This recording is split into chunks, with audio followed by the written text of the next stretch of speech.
Në hijet e maleve të Shqipërisë, ku era fryn e ftohtë dhe kujtimet e lashtësisë fshihen në ngjethë të vjetra, filloi gjithçka. Ishte një natë e errët në Tiranë, në vitin 2025, kur 7 burra u mblodhën në një shtëpi të vjetër në periferi të qytetit. Ata nuk ishin hajdut të zakonshëm. Ishin patriot të fshehtë, ish ushtar, inxhinier dhe artist, të bashkuar nga një qëllim i lartë.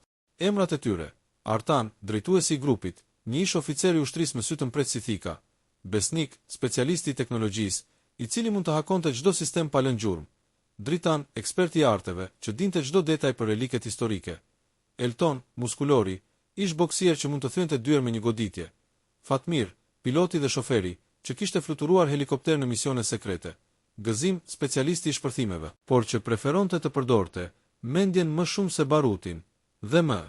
Në fund, Hektor, i riu i grupit, një student i historisë që kishte zbuluar sekretin e madh, sekreti. Muzeu i Arteve Antike në Rom, Itali, mbante në brendësi të tij stolira dhe art të vjedhur nga Shqipëria gjatë luftës së dytë botërore. Këto relike, të marra nga nazistët dhe më pas të transferuara në Itali, ishin simbole të trashëgimisë shqiptare. Unazat e lashta ilire, monedha ari nga koha e Skënderbeut, dhe një kuror që thuaj se kishte qenë mbretëreshës Teuta. Vlera e tyre, mbi 50 milion euro në tregun e zi, por për këta 7 nuk ishte thjesht para, ishte drejtësi. Ata do t'i vidnin ato, do t'i shisnin në tregun e zi, dhe parat do t'i shpërndanin për të varfërit në Shqipëri, fshatra të haruara, jetim, dhe familje që luftonin me varfërin pas dekadash korrupsioni. Artan qëndronte në krye të tryezës së drurit të vjetër, duke shpalosur një hartë të muzeut.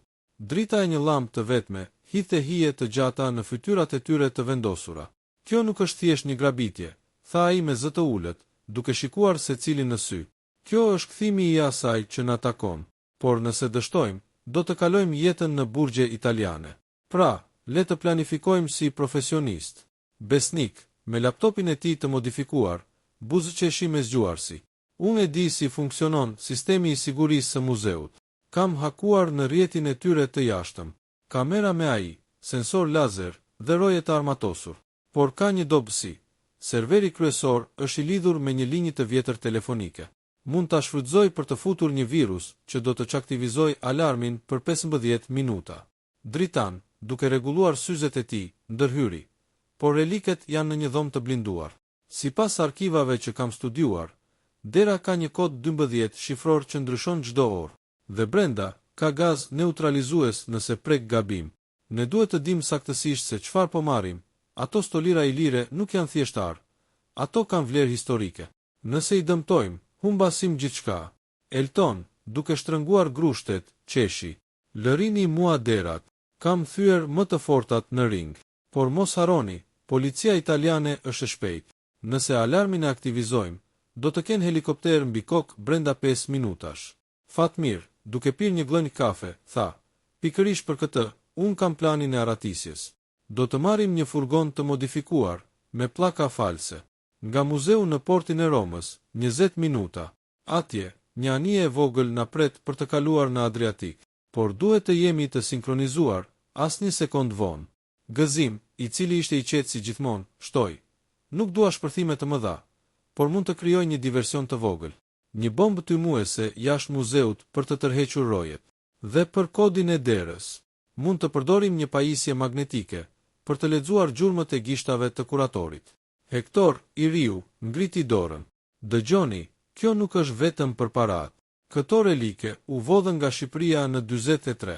Dokumentet që kam gjetur tregojnë se italianët i fshehën pas luftës. Nëse i marrim, po kthejmë historinë tonë. Dhe parat do t'i shpërndajmë në përfshatra, ushqim, ilaçe, shkollim. Si Robin Hood, por shqiptar. Artan buzëqeshi. Mirë, Hektor, ti ke zemrën e drejtë. Tani, le të detajojmë planin. Faza 1. Mbledhja e informacionit. Ata kaluan orë duke diskutuar. Besnik hapi laptopin dhe tregoi një model 3D të muzeut, të krijuar nga foto satelitore dhe harta publike. Këtu është hyrja kryesore, tha ai, duke treguar me miun. Rojet patrullojnë çdo 10 minuta. Ne hym nga ana e pasme, pranë kopshtit. Unë do të çaktivizoj kamerat duke injektuar një lobë video. Do të duket sikur gjithçka është normale. Dritan ndërhyri me zgjuarsi. Por çfarë nëse ka një roje brenda? Sipas orarit, kuratori viziton dhomën e relikeve çdo mbrëmje në orën 22:00. Mund ta ndjekim atë dhe të marrim kodin nga distanca me një kamera të fshehtë. Jo keq, tha Elton. Unë mund ta marr përsipër kuratorin nëse është nevoja. Një goditje e lehtë në qafë, dhe ai fle për orë të tëra. Jo dhun pa nevojë, paralajmëroi Artan. Ne jemi patriot, jo vrasës. Fatmir, ti do të qëndrosh jashtë me furgonin. Gëzim, diversionin e bën ti, një zjarr i vogël në parking për të tërhequr policin larg. Gëzim qeshi. Zjarr. Më mirë një alarm makine që shpërthen në tym. Më pak rrezik, më shumë konfuzion. Hektor shtoi, dhe unë mund të jem si vëzhgues. Me një dron të vogël, mund të shoh gjithçka nga lart. Dialogu vazhdoi me ide të zgjuara. Çfarë nëse na zë policia? Pyeti Besnik. Kam një plan B, një tunel në muze, por do të marr kohë të gërmojmë. Jo tunel, tha Dritan. Kemi kohë të kufizuar. Më mirë të përdorim identitete false. Unë kam kontaktuar një falsifikues në Tiranë. Pasaporta italiane për të gjithë. Elton buzëqeshi. Unë do të jem Guido, italiani i madh. Ciao, Bella. Të qeshurat mbushën dhomën, por Artan i ktheu në seriozitet. Tani, për policin. Kam dëgjuar për inspektor Luca Rossi, një detektiv i shkëlqyer në Rom. Ai ka zgjidhur grabitje të mëdha. Nëse na nuhat, jemi të mbaruar. Pra, duhet të lëm gjumë false. Ndoshta të drejtojmë dyshimet drejt një bande ruse. Si, pyeti Fatmir. Me mesazhe të koduar në rrjetet sociale, tha Besnik. Do të postoj diçka në forumet e errta, duke pretenduar se rusët po planifikojnë. Kështu, plani i filloi të marrë formë. Ata kaluan ditë duke u stërvitur. Në një depo të braktisur jashtë Tiranës, ndërtua një model të muzeut nga karton dhe drur. Elton praktikoi thyerjen e dyerve, Gëzim testoi bombat e tij të tymit, ndërsa Besnik hakoi sisteme testuese. Një ditë gjatë stërvitjes, Dritan tha: "Dëgjoni, kjo nuk është vetëm grabitje.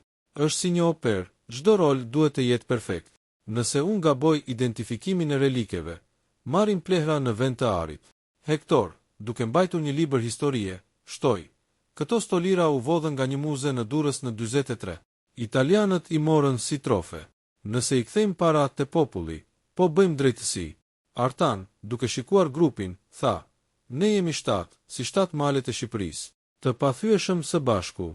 Ditët kaluan, dhe ata u nisën për në Itali. Me një furgon të vjetër, kaluan kufirin si turist. Në Rom, u vendosën në një apartament të marrë me qira nën emra false. Atje, vazhduan planifikimin. Një mbrëmje, ndërsa shikonin muzeun nga larg, Besnik tha: "Kam akses në kamera. Kuratori është brenda tani. Le të shohim kodin." Ata pa në laptop si kuratori shtypte kodin. 1 2 3 4 5 6 7 8 9 0 1 2, murmuriti Dritan. Sa original. Por pastaj, një hije u shfaq inspektor Luca Rossi, një burr i gjatë me flokë të thinj, duke patrulluar rreth muzeut. Ai ishte i njohur për intuitën e tij. "Ai është këtu," tha Artan. "Duhet të jemi të kujdesshëm." Luca Rossi nuk ishte polic i zakonshëm. Ai kishte studiuar kriminologji në Harvard dhe kishte zgjidhur mbi 50 raste të mëdha. Kohët e fundit, kishte marrë një sinjal anonim për një grabitje të mundshme. "Këta nuk janë hajdut të zakonshëm," mendoi ai, duke pirë cigaren. "Ka diçka personale këtu." Ndërkohë, grupi i vazhdonte. Fatmir modifikoi furgonin me motor të ri. "Do të fluturojmë si Shqiponia," tha ai. Gëzim krijoi diversionin. Një pajisje që do të shpërthente tym dhe do të aktivizonte alarme në ndërtesa fqinji. Elton stërvitej me pesha, duke thënë: "Nëse na zë policia, unë do t'i marr të gjithë." Por Hektor, me mendjen e tij të re, shtoi zgjuarsi: "Le të lëm një mesazh në muze, kthimi së drejtës shqiptare. Kështu, bota do të di pse." Artan pajtohej pjesërisht: "Jo mesazh, vetëm marrim dhe ikim. Parat për të varfërit, anonime." Dialogët e tyre ishin të mbushur me humor të zi. "Nëse na kapin, të paktën do të kemi histori për të treguar në burg." Qeshi Besnik, Dritan: "Burg, unë preferoj të jemi lirë dhe i pasur." Nata e grabitjes afrohej. Ata u mblodhen për herë të fundit. Artan tha: "Sot, ne bëhemi legjend. Për Shqipërinë, për të varfërit. Të gjithë ngritën gotat. Për ne." Por Luca Rossi, në zyrën e tij, shikonte hartën. "Ka diçka të çuditshme. Sinjale nga Shqipëria. Albanianët, pse muzeu ynë?" Ai nuk e dinte se sa afër ishte. Ata vazhduan planifikimin për orë të tëra. Artan, si lider, shpërndau rolet me saktësi ushtarake. Besnik, ti e syt tan digital. Sigurohu që virusi të futet pa lënë gjurmë. Dritan, ti identifikon reliket, mos marrim kopje false. Elton, fuqia fizike është e jotja, por përdore me zgjuarsi. Fatmir, aratisja varet nga ty. Gëzim, diversioni yt duhet të jetë perfekt, as shumë zhurmë, as pak. Hektor, ti e mendja e re. Sugjero ide të freskëta. Besnik, duke shtypur tastierën, tha, virusi është gati. Quhet shqiponja e zezë. Do të fshihet në sistem si një update rutin. Pastaj, bum 15 minuta errësirë. Dritan, duke shpalosur një libër të vjetër, tregoi foto të relikeve. Kjo unaz i lire ka një gdhendje të veçantë, një shqiponjë me 2 koka. Nëse nuk e ka, është false. Vlera, 10 milion euro vetëm ajo. Elton, duke ngritur një peshë, qeshi. Unë do ta marr si unaz martese për gruan time, nëse e gjej ndonjëherë. Fatmir, duke rregulluar një hartë, tha, rrugët e Romës janë kaos, por unë kam planifikuar 3 rrugë alternative. Nëse policia bllokon një, kalojmë në tjetrën. Ania në port është një peshkare e modifikuar, mund të mbajë të gjithë dhe mallin. Gëzim, duke montuar pajisjen, shtoi. Tymi im është special, nuk leer, por mbulon gjithçka për 5 minuta. Do ta vendos në parking, pra një makinë të parkuar. Hektor, duke lexuar një artikull në telefon, tha, inspektori Rossi është i zgjuar. Ka zgjidhur një grabitje banke, duke analizuar gjurmët e këpucëve. Ne duhet të veshim këpucë pa model. Artan buzëqeshi. Mirë, djalë, ti ke potencial. Ata stërvitën skenarin disa herë. Në depon e braktisur, ndërtuan mure false. Elton thyente dera me një goditje të saktë. Besnik simulonte hakimin. Alarmi off, thëriste ai një ditë gjatë pushimit, Dritan tha, pse bëjmë këtë? Për parat. Jo, për drejtësi. Këto relike u vodhen nga gjyshërit tanë. Italianët i mbajnë si trofe. Besnik dhe parat do t'i shpërndajmë në për organizata bamirësie, pa emra. Si fantazma të mirë. Elton, unë dua të blej një shtëpi për nënën time së pari. Jo egoizëm, paralajmëroi Artan. Gjithçka për të varfërit. Ata u nisën për Itali me një anije të marrë me qira. Në Rom, u vendosën në një lagje të qetë. Vizituan muzeun si turist, duke marrë foto. Shiko atë roje, tha Hektor. Duket i mërzitur, ndoshta mund ta blejmë. Jo korupcion, tha Artan. Vetëm plani. Luca Rossi, në zyrën e tij, merrte një telefonat. Sinjale nga Shqipëria. Turist të dyshimt në muze. Ai filloi të hetoj, duke shikuar regjistrat e hoteleve. Grupi nuk e dinte, por Rossi ishte afër. Ai vizitoi muzeun, duke folur me kuratorin. Rrisni sigurin. Kam një ndjenjë të keqe. Nata e grabitjes erdhi. Shi binte në Rom. Grupi veshur me të zeza u afrua muzeut Besnik, nga furgoni, haku. Virus brenda. 15 minuta fillon. Gëzim vendosi diversionin. Gati. Elton thyu derën e pasme pa zhurmë. Brenda, ata ecën në errësirë. Dritan gjeti dhomën. Kodi 12345678912. Hyn. Reliket shkëlqenin, por papritur, alarmi u aktivizua. Çfarë? Thëriste Besnik. Rossi, duke patrulluar, dëgjoi. Këtu është. Në vim të planifikimit, grupi 7 shqiptarëve u zhyt më thellë në detaje. Duke shtuar shtresa të reja zgjuarësie dhe dialoge të mprehta që tregonin personalitetet e tyre të ndryshme.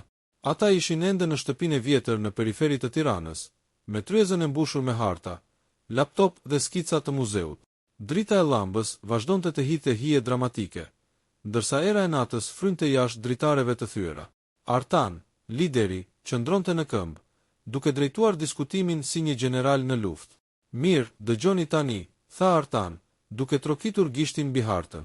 Faza e parë është mbledhja e informacionit, por ne duhet të jemi të saktë si orë zvicerane. Besnik, ti ke hakuar rrjetin e jashtëm, por çfarë nëse ka një filial të ri? Mos na lër në baltë. Besnik, duke rregulluar syzet e tij të holla, buzëqeshi me vetbesim ndërsa shtypte tastierën e laptopit. Mos u shqetëso, shef. Filiali i tyre është si një mur kartoni për mua. Kam testuar një virus të ngjashëm në një sistem testues këtu në Tiranë. do ta injektoj si një email rutin nga një furnizues i muzeut. Por, çfarë nëse serveri ka një backub? Duhet një plan B, ndoshta një SB që e fusim fizikisht nëse jam brenda. Dritan, eksperti i arteve, ngriti kokën nga libri i tij i vjetër mbi reliket ilire. SB, je çmendur. Kjo do të thotë të hyjmë më herët. Më mirë të studiojmë orarin e rojeve. Sipas arkivave që kam, rojet ndërohen në orën 21:00. Nëse futemi si vizitor ditën, unë mund të lë një pajisje regjistruese pranë derës së blinduar. Pastaj, marrim kodin nga videoja. Elton, muskulori, qeshi me zë të lartë duke shtrënguar grushtet. Vizitor, unë nuk jam për lojëra të tilla. Nëse duhet të hyjmë, unë thyej derën dhe marrim çfarë duam. Bum, si në filma. Por seriozisht, çfarë nëse rojet kanë armë? Unë mund t'i marr 2-3 vetë, por ju të tjerët jeni si zogji të vegjël. Jo dhun, Elton, ndërhyri Fatmir, piloti, duke pirë një glënik nga shisha e ujit. Ne nuk jemi bandit malor. Plani im për aratisjen është ky. Furgoni do të ketë një motor të modifikuar për 200 km/h. Nga muzeu në autostradë, pastaj drejt portit. Por, çfarë nëse ka trafik? Rom është kaos natën. Duhet një rrugë alternative në përlagje të vjetra. Unë i njoh si pëllëmbën e dorës nga koha kur fluturoja atje. Gëzim, specialisti i shpërthimeve, që ishte ulur në një kënd duke montuar një pajisje të vogël, shtoi me zë të qetë. Trafik? Kjo është e lehtë. Unë mund të krijoj një diversion më të madh, jo vetëm tym, por një alarm zjarri në një ndërtesë fqinji. Do të tërheq policin larg muzeut. Por dëgjoni, pajisja ime ka një timer. 5 minuta tymi dendur, pa zjarr të vërtet. Çfarë nëse era e shpërndan shpejt? Duhet të kontrollojmë motin paraprakisht. Hektor, i riu, që ishte duke shënuar shënime në një blok, ngriti dorën me entuziazëm. Moti, kjo është ide e mirë, gëzim. Unë mund të përdor dronin tim për të vëzhguar muzeun ditën para. Do të marr foto reale të kohës. Por, çfarë nëse droni zbulohet? Italianët kanë radar anti-dron në zona të rëndësishme. Më mirë ta fluturoj natën, si një fantazm. Artan buzëqeshi lehtë, duke vlerësuar energjinë e të riut. Mirë, Hektor, ti ke mendje të shpejt. Tani, le të flasim për reliket. Dritan, ti e eksperti, na thuaj si ti identifikojmë pa humbur kohë. Dritan rregulloi syzet dhe hapi librin. Reliket janë në një vitrinë të veçantë. Unaza ilire me shqiponin 2 kreshe, monedat e Skënderbeut, ato kanë një stampë unike, jo si ato false që shesin në treg. Dhe kurora e Teutës. Ajo është ari i pastër, rreth 2 kg. Por, çfarë nëse muzeu ka zëvendësuar originalet me kopje? Unë kam një testues portativ për arin, një pajisje e vogël që mat pastërtin. Do ta marr me vete. Besnik ndërhyri me zgjuarsi. Testues? Mirë, por mos haro, sistemi i sigurisë ka sensor për lëvizje. Nëse qëndrojmë shumë gjatë, alarmin e aktivizojmë edhe pa virus. Unë propozoj. Hyjmë, marrim, dalim në 5 minuta. Çfarë nëse dera e blinduar ka një kohomatës? Duhet të synojmë orën 23:00, kur rojet janë më të lodhur. Elton, duke u ngritur në këmbë, tha, 5 minuta. Unë mund ta bëj në 3. Thyej xhamin, marr çantën dhe ikim. Por seriozisht, çfarë nëse na ndjekin me makina? Fatmir, furgoni yt duhet të ketë pllaka që ndryshojnë, si në ato filma spionazhi. Fatmir qeshi. Pllaka që ndryshojnë. Kam menduar për këtë. Do të kem 2 sete, një italiane, një shqiptare për kthim. Dhe nëse na ndjekin, unë di si të humbas në trafik, një kthesë shpejt në një rrugicë të ngushtë dhe zhduken. Por, çfarë nëse helikopterët? Policia italiane ka ato me drita kërkuese. Gëzim shtoj, helikopter. Atëherë, diversioni im bëhet më i madh. Mund të shtoj një sinjal false, një radio që transmeton thirrje emergjence në një zonë tjetër. Do t'i dërgoj ata në drejtim të gabuar, por duhet kohë për ta përgatitur. Çfarë mendoni? Hektor, duke menduar, tha, ide shkëlqyer, por le të mendojmë për inspektor Rossi. Kam lexuar për të, ai është si Sherlock Holmes italian. Nëse lëm gjurmë, ai do të na gjej. Çfarë nëse lëm gjumë false, si një dorashk ruse ose një mesazh në cirilik? Dritan qeshi. Dorashk ruse. Je duke lexuar shumë romane, djalë. Më mirë të mos lëm asgjë. Por po, për Rossin, ai punon me intuit. Nëse na nuhat, duhet një plan të shpërndahemi në Rom dhe të takohemi më vonë në port. Artan, duke mbledhur grupin, tha, mirë, tani le të simulojmë. Elton, ti e roja, sulmo Besnikun. Besnik, ti hakon sistemin. Ata filluan një simulim të shpejt në dhomë. Elton sulmoi me një goditje të butë. Besnik haku duke shtypur tastierë. Alarmi off. Tani, marr reliket. Fatmir, furgoni gati, vraponi. Gëzim, tym. Bom. Hektor, droni sheh policin, kthehu një majtas. Dritan, kjo është unaza e vërtet, marrim. Të qeshurat mbushën dhomën, por Artani ktheu në seriozitet. Kjo nuk është lojë. Çdo detaj llogaritet. Tani, për parat. Pas shitjes në tregun e zi, i shpërndajmë në fshatra. Ushim për 1000 familje, ilaçe për spitale të varfëra. Çfarë mendoni për kontaktet e shitjes? Besnik, kam një kontakt në Stamboll, një tregtar antikash. Ai paguan mirë, pa pyetje. Por çfarë nëse na tradhëton? Duhet një takim i sigurt. Elton, nëse tradhëton, unë rregulloj një vizitë miqësore. Jo dhunë, përsëriti Artan. Ne jemi për drejtësi, jo për gjak. Dialogët vazhduan deri në agim, duke shtuar shtresa të reja në plan. Ata diskutuan rreziqet, dobësitë dhe ëndrat e tyre për parat, si të ndihmonin të varfrit, si të kthenin dinjitetin shqiptar. Në fund Artan tha, tani, pushoni. Nesër, stërvitje e vërtet. Kështu, plani u forsua me zgjuarsi kolektive, gati për aksionin e madh. Nata e grabitjes kishte ardhur. Roma flinte në një qiell të rënd me re, ndërsa shiu i imët binte si një perde argjendi mbi rrugët e lashta. Ora në kishën pranë muzeut ra 22, 47, në një rrugicë të errët, 200 metra larg hyrjes së pasme të Muzeut të Arteve Antike. Furgoni i modifikuar i grupit ndaloi pa zhurmë. Fatmir e fik motorin dhe i dha një shenjë me kokë Artanit në sediljen e pasme. 3 minuta deri në ndrimin e rojeve, murmuriti Fatmir, duke shikuar orën digjitale në panel. Rojet e reja do të jenë të zënë me kafe për 7 minuta. Artan u kthye te të tjerët.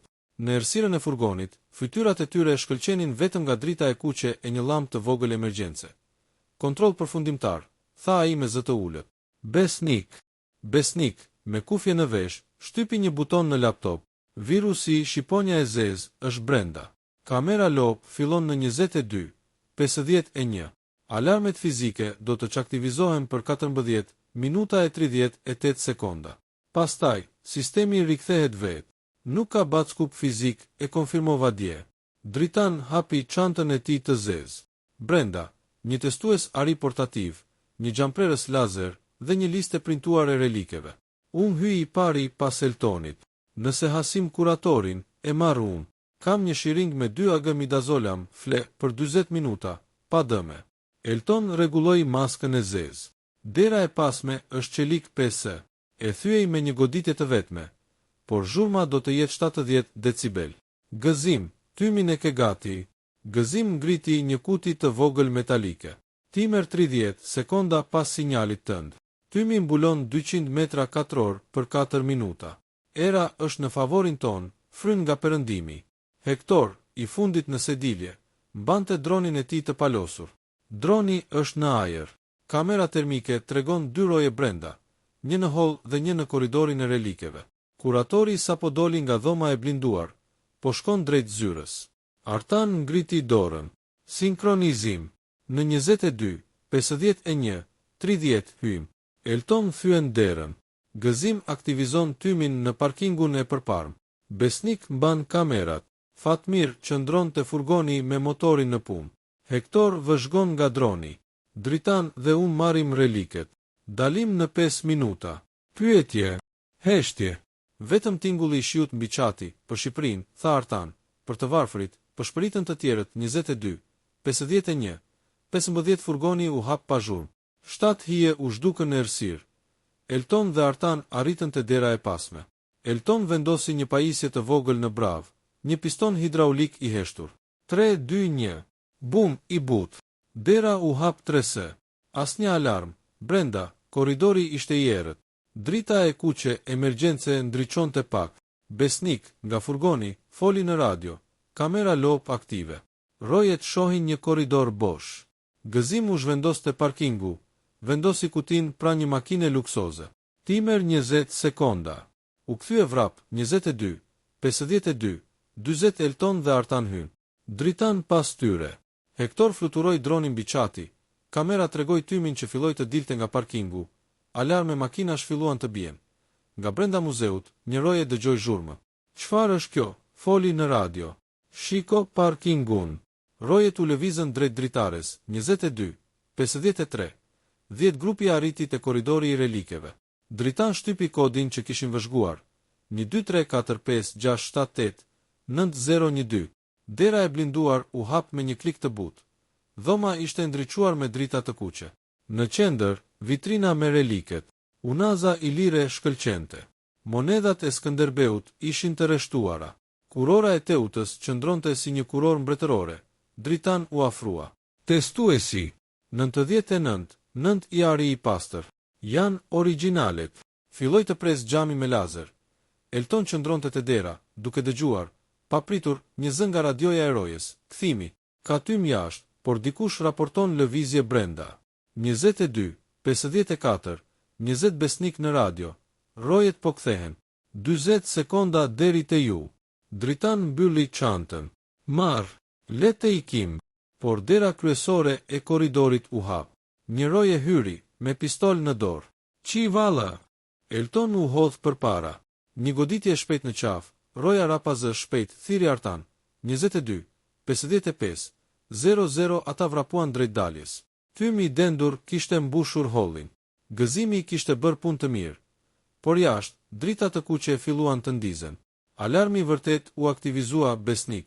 Virusi u bllokua. "Dikush e ndjeu. Keni 2 minuta." Nga larg, sirena policie. Hektor nga droni.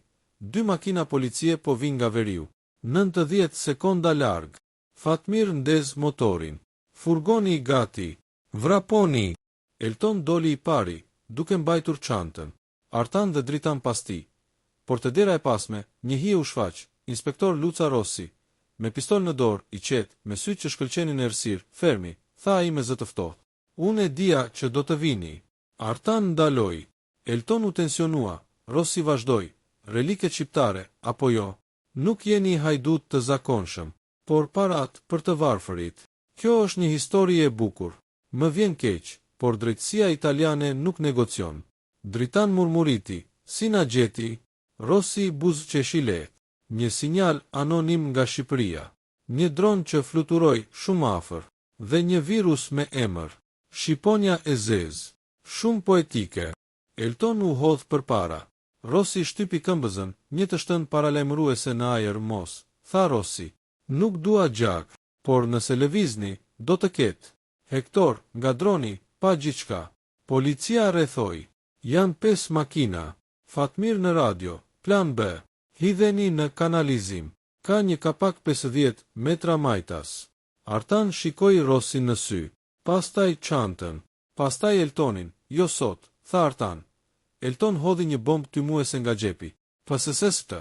Dhoma u mbush me tym të dendur. Rossi kollitej. "Fermi." Por kur tymi u shpërnda, 7 shqiptarët kishin zhdukur. Në kanalizim, ata vraponin në errësirë. "Uji arrinte te gjunjët, çanta." Pyeti Artan. "E kam," tha Dritan. "Por humbëm furgonin." "Hektor, droni tregon Rossi po organizon ndjekje. Por ne jemi nën tokë." "Besnik, kam një sinjal të dobët. Dalja tjetër është e lumi Tiber. 800 metra." Elton qeshi në errësirë. "Si minator, po na bëri." "Fatmir, ania na pret te ura e vjetër, por duhet të dalim pa u lagur shumë." Ndërsa vraponin, dëgjuan zhurmën e sirenave sipër. Rossi, në radio. "Bllokoni të gjitha daljet e kanalizimit. Kan reliket. Mos i lëshoni." Por 7 shqiptarët ecnin në errësirë, me çantën plot arë, drejt lirisë. Grabia kishte filluar, por lufta sapo kishte nisur. Në kanalizimet e lashta të Romës, ku era e ujit të ndenjur dhe pluhuri i shekujve mbushte ajrin, 7 shqiptarët vraponin si hije në errësirë. Çanta me reliket, ari i lashtë që shkëlqente edhe në dritën e dobët të llambave të tyre të kokës, kërciste lehtë mbi shpatullën e Dritanit. Uji i ftohtë arrinte te gjunjët, por askush nuk ankohej. Sirenat e policisë jehonin si një kërcënim i largët sipër, por nën tokë ata ishin të padukshëm. 800 metra deri te daljat e Tiberi, tha besnik, duke mbajtur telefonin me sinjal të dobët. Por Rossi ka bllokuar urat kryesore. Droni i Hektorit tregon 2 makina policie te ura e vjetër. Hektor, duke mbajtur dronin e palosur në çantë, murmuriti: "E fik dronin para se të na lokalizonin. Por kam një ide, dalja alternative është një tunel i vjetër Romak, 200 metra më poshtë. Është i harruar, por unë e pash në harta historike." Artan, duke udhëhequr, ktheu kokën. "Tunel Romak, sa i sigurt? Sa kjo çantë ari?" U përgjigj Hektor me buzëqeshje të errët. "Por duhet të notojmë 20 metra." Ui arin te beli. Elton qeshi, zëri i tij jehonte në mure. "Not, unë kam notuar në Drin kur isha fëmijë. Le të shohim nëse romakët dinin të ndërtonin tunele të mira." 23:01 47 Ata arritën te kryqëzimi. Një derë e vjetër hekuri, e mbuluar me ndryshk, bllokonte tunelin alternativ. Gëzim u afrua, duke nxjerrë një shishe të vogël. "Acid industrial. 30 sekonda dhe e hapim." Acidi filloi të shkrihte bravën. Shpejt, tha Artan. "Rossi nuk është budalla. Ai do të mendoj për kanalizimet." Nga larg, dëgjuan hapa. Policia po futej në kanalizim, besnik. Sinjali im tregon 3 grupe, 1 nga veriu, 2 nga lindja. Kanë drita të forta dhe qenë. Dritan, qenë. Atëherë duhet të lëm erë false. Nxori një shishe tjetër nga çanta. Spec i kuq i koncentruar. Do t'i çorientoj. Gëzimi i hapi derën. Hyr. 23:03 12 Tuneli Romak ishte i ngushtë, muret me gur të lashtë. Uji ishte më i thellë, deri te beli. Ata ecën me kujdes, duke mbajtur çantën lart Fatmir. Duke shikuar pas, tha: "Ania na pret një pikë fshet poshtë urës së Sant'Angelo, por duhet të dalim pa u parë. Kam një kontakt, një peshkatar italian që e kam ndihmuar dikur. Ai do të na marr." Elton, peshkatar, shpresoj të ketë motor të mirë. Nëse na ndjekim me helikopter, jemi si patë në ujë. 23:05 30 dëgjuan lehje qeni. Rossi dhe ekipi ishin afër Rossi, në radio. "Ndani grupet. Kanë reliket, mos i lëshoni. Kanë lënë gjurmë uji. Artan, shpejt. Notoni." Ata u hodhën në ujë. 20 metra not në errësirë të plot. Dritan mbante çantën mbi kokë. Hektor, i riu, notonte si peshk. Dalja ishte një hapësirë e vogël pranë lumit Tiber. Një varkë e vogël peshkimi i priste, me një burr të vjetër në timon. "Shpejt, miq," thiri peshkatari në italisht me theks të çuditshëm. "Policia është kudo." 23:07 55 Ata u ngjitën në vark. Motori u ndez. Varka u zhduk në errësirën e lumit. Por papritur, drita të forta helikopteri ndezën qiellin.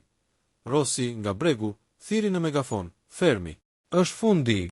Fatmir mori timonin. "Mbajuni fort." Ktheu varkën drejt një tuneli të vjetër lumi, një kanal i harruar akoma. Helikopteri ndoqi, por tuneli ishte shumë i ngushtë. Dritat u zhdukën. 23:10 në errësirë, varka doli në anën tjetër të lumit, larg qendrës. Një kamion i vogël i priste në një pikë të fshehtë. "Ndryshoni rroba," tha Artan. "Tani jemi turist gjerman." Ata u veshën shpejt.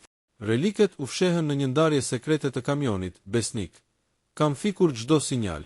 Rossi do të kërkojë në lum për orë të tëra." Dritan hapi çantën, duke prekur unazën i lire. "Ja vlen, për çdo fëmijë që do të haj buk me këto para." 23:15 44 Kamioni u nis drejt jugut, drejt portit të barit. Atje, një anije mallrash do t'i çonte në Shqipëri. Por Rossi, në zyrën e tij të improvizuar, shikonte hartën. "Ata nuk ikën akoma," murmuriti. "Kanë një destinacion, dhe unë do ta gjej." Ndërsa kamioni ecte në autostradë, Elton hapi një shishe raki të fshehur. Për grabitjen më të madhe shqiptare. Të gjithë qeshen, por Artani qetësoi: "Jo akoma. Lufta vazhdon. Parat do të shkojnë te të varfërit. Dhe ne do të jemi legjend." Në errësirën e natës italiane, 7 shqiptarët iknin me arin e tyre të lashtë, jo për pasuri, por për drejtësi. Kamioni i vogël, me pllaka false gjermane, vllabëronte kilometrat e autostradës a një drejt jugut. Brenda, 7 shqiptarët kishin hequr maskat dhe veshjet e zeza. Tani dukeshin si një grup turistësh të lodhur që ktheheshin nga një udhëtim i gjatë. Elton flinte me kokën mbi çantën e relikeve, duke rënkuar në gjumë si një fëmijë i madh. Dritan mbante testuesin e arit në dorë, duke e kthyer si një amulet. Besnik, me laptopin në prehër, monitoronte lajmet italiane në rrjetet e errta. Rossi ka ngritur një operacion të madh, tha ai, duke lexuar një postim në një forum policor të koduar. Kanë bllokuar të gjitha portet veriore, por bari është akoma i hapur për momentin. Fatmir, që drejtonte, ktheu kokën. Do të arrim në port në 03:20. Ania Vllaznia niset në 04:15 si një transport mallrash për Durrës. Kapiteni është shoku im i vjetër nga ushtria, do të na fshehë në ndarjen e peshkut. Hektor, i ulur pranë dritares, shikonte fushat e errta të Puglias.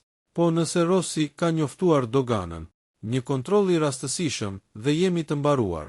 Artan, nëse diljen e pasme, foli me zë të ulët. Nuk do të ketë kontroll. Kam paguar një doganier në Bari, 5.000 euro për të shikuar në anën tjetër.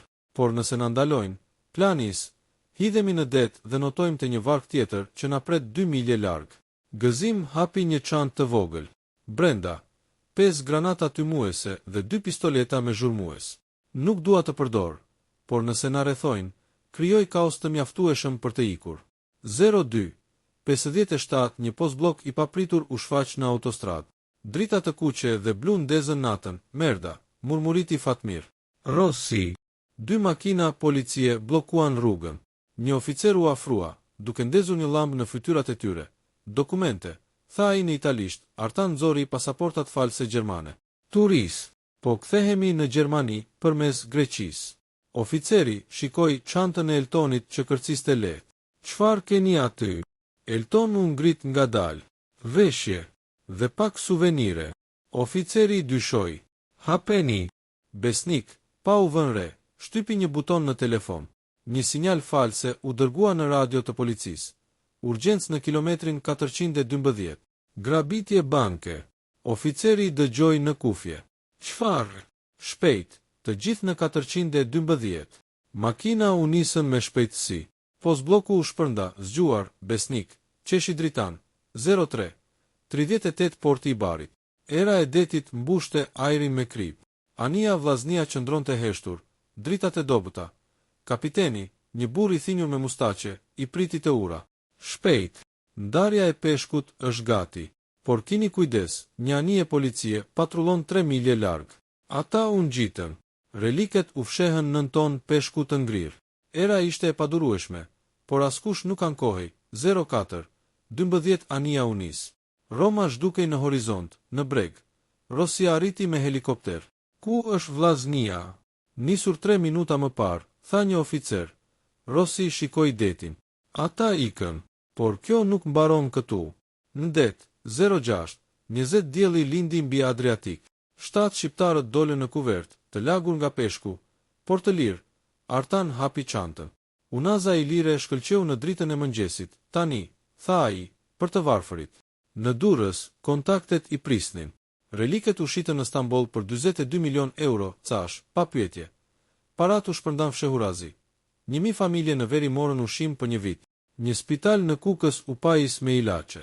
Shkollat në fshatra të harruara morën kompjuter. Askush nuk e dinte burimin. Vetëm një legjend u përhap. 7 shqiponja që vodhën arin dhe ja dhan popullit. Rossi u ul në zyrën e tij në Rom, duke shikuar një foto të Unazës i lire. Një ditë, murmuriti, do t'ju gjej. Por në malet e Shqipërisë, 7 burra pinin raki pra një zjarri. Për herën tjetër, tha Elton, le të vjedhim bankën e Italisë. Të qeshurat jehonin në natë. Fundi i një grabitjeje. Fillimi i një legjende.